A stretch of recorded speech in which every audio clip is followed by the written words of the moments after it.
Hello everybody and welcome back to the channel. As you can see here, we will be taking on the Chicago Bulls in the first game of this episode, and their team has LeBron and Joakim Noah, Jimmy Butler. This team, mainly LeBron, but that's what we're going to have to worry for. You see we put on the blue jerseys here, little retro throwback, but Patrick Beverley wide open three, and that's not going to cut it here.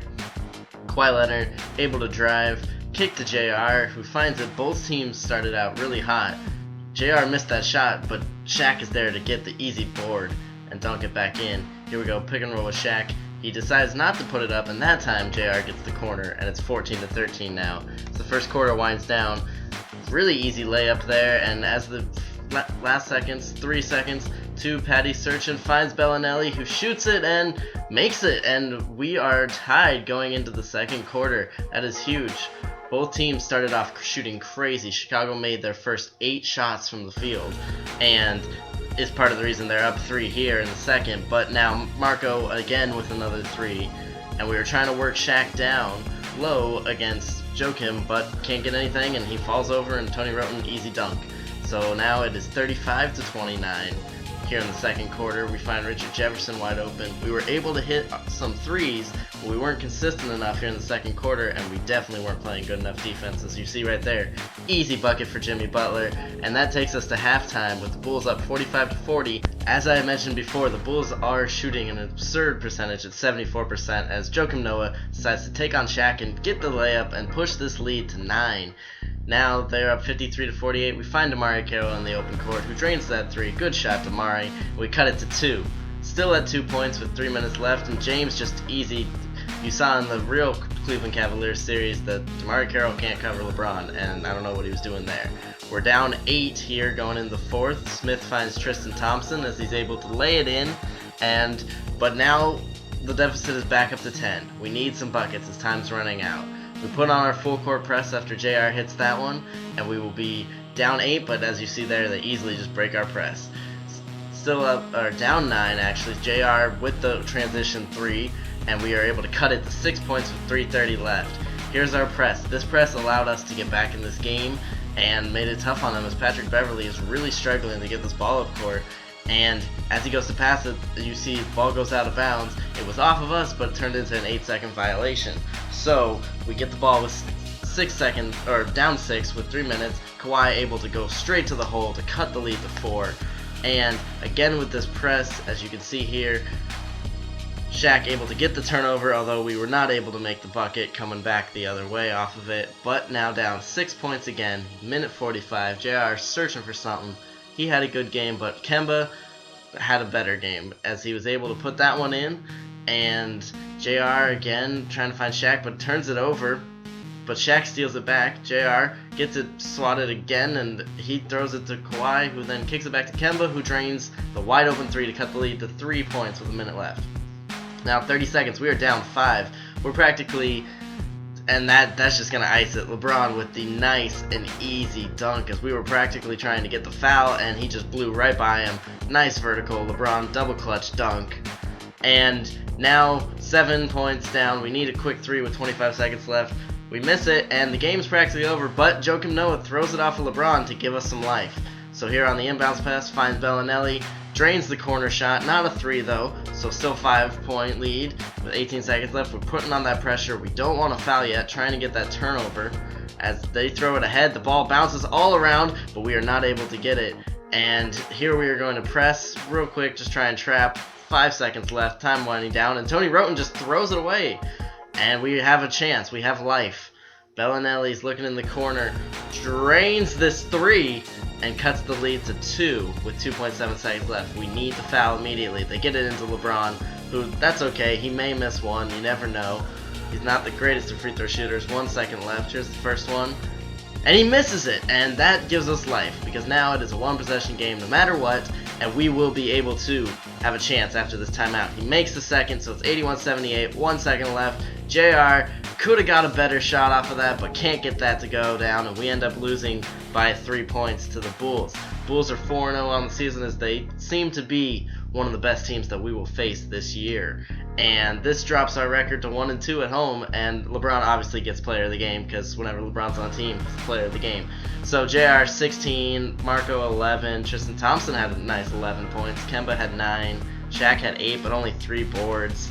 So we had some good contributions, but not enough to keep it going. As you can see there, LeBron 15, 5, and 9, almost getting the double-double.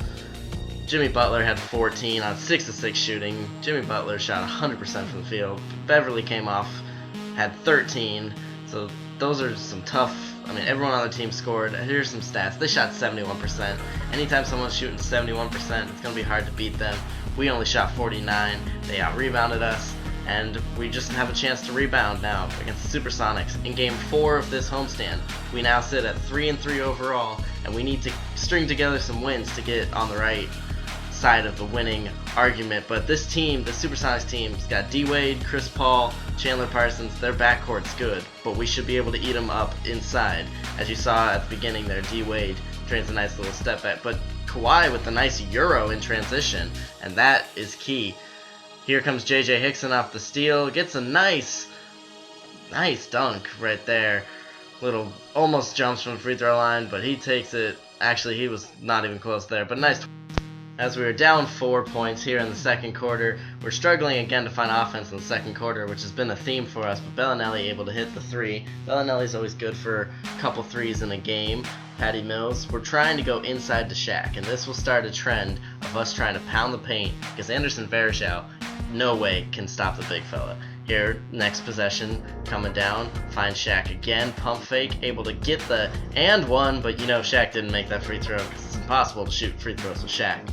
So third possession in a row, we're now up 3 as we're feeding the paint. Shaq able to put it down with a strong slam. Here we go again, Shaq. This time they double team Shaq off the pick and roll. That's what happens when you got a big fellow who's putting in work. As we go into half, up 6 points. We're shooting 61%, Supersonics 50%.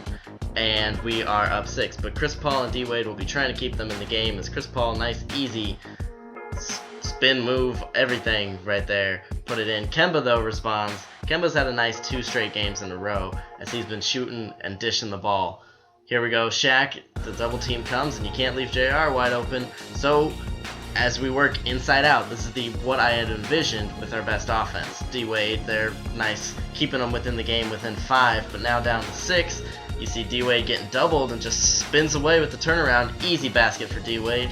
Cuts it to 4 as the third quarter winds down. Kemba Walker coming off the screen finds JR across court, who drains this 3 to put us up by 7, and we are up by 5 going into the fourth quarter. Here we are still up by 6. Chris Paul with the alley-oop right to JJ Hickson, who posed a bigger threat than I anticipated he would be today. D-Wade coming here. They're down 4 with 2 minutes left, and Kawhi Leonard, easy transition dunk to put us up by 6. Next possession, Chandler Parsons coming down, finds Hickson, who apparently has a nice jump shot now all of a sudden, and cuts it to 4. With 1 minute left, 3-point lead. We need good offense here. This is important to keep us in the lead. And here we go. Kemba finding, driving, gets a nice little hook shot, and I've never seen Kemba make that, but he puts it in. Still 3-point lead after a Chris Paul layup. 20 seconds left. Another close game on our home floor. And Kemba drives, kicks it to Mari Carroll, who's made that plenty of times, but misses it that time. So, 3-point lead, 17 seconds left. What are they going to do? They're probably going to go to Chris Paul, easy drive over Shaq, and it's a 1-point game. Kemba gets fouled, makes the first free throw with 8.2 seconds. He puts in the second one to put us up by 3. They have no timeouts left, so it'll be on the fly. D-Wade bringing the ball up. What's he going to go to? They need a 3. Chris Paul wide open. He can drain that, but he airballs it, and we go on after 2 more Kemba free throws to win by 5 points here. So a good solid home win over a good Supersonics team who was 2-1 coming in. And Kemba gets that player of the game. He had 20 points. JR also had 20, but Kemba had 9 assists also on 7 of 9 for shooting. Kemba had his best game of the season. 20 and 20 from JR and Kemba, and a good 8 and 4 from Shaq, 11 from Kawhi. That's the type of scoring we need to be able to compete against these higher powered offenses that we're going to be coming up against, especially teams like the Bulls, who we saw earlier in this episode. As you see here, the Supersonics, Hickson had a surprising 15-8, a monster game for J.J. Hickson. Chris Paul had 15, D. Wade had 12. Those were the normal guys that I thought were going to cook us, but we were able to somewhat contain them and were able to hold on for the victory. So as you see coming up here, we've got some stats. We shot 56%, they shot 50, horrible from the free throw line on our part at 53, but they did out-rebound us too, but we were able to get 8 steals, 8 blocks, which is a good defensive effort. So, upcoming in the next episode, we will take on the Houston Rockets again, this time at home to end our 5-game homestand. And you guys know what they had. They had Patrick Ewing, Mark Price, and Jamal Crawford, and that's our main concern going forward, as those guys, mainly Patrick Ewing, hurt us. In the next game, we got the Lakers on the road with Moses Malone, John Wall, Nicholas Batum, Mike Conley, Klay Thompson, Brandon Bass. This team has a good backcourt and has a good center, and they're 4-4 on the year. They may not be that big of a deal, but Kings-Lakers, always big rivalry. So in the next episode, which will be coming to you on Tuesday, we will be playing the Houston Rockets and then traveling on the road to play the Los Angeles Lakers. I thank you all for watching. Please leave a like and subscribe if you want to see more content from the Kingdom. And I will see you on Tuesday. Have a great day.